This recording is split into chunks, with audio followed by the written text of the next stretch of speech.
તથ્યો શીખવાડ્યા, 9નો ઘડિયો શીખવાડ્યો, બરાબર.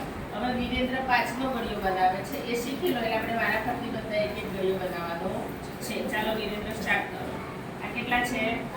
તો શું લખવાનું? પહેલા પાણી પીવો જાવ ઉપરથી. 5 ફટાફટ લખો. બરાબર 5. સરસ. હવે શું કરવાનું? સરસ. લખવા માંડો. થોડું છૂટું લખવાનું.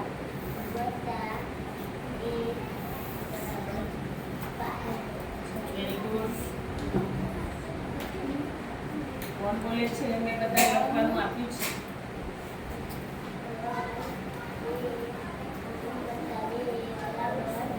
જોરથી બોલો વિરેન્દ્ર.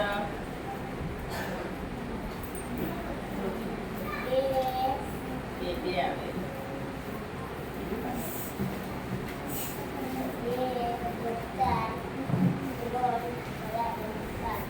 Very good. 1 + 4 = 5.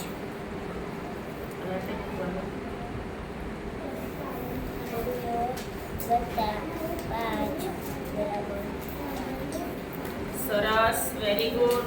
સરવાળાના તથ્યો અમારા બાળકોને સરવાળાના દાખલા પણ આવડી જાય અને ગણતા પણ આવડી જાય, બરાબર ને? Very good.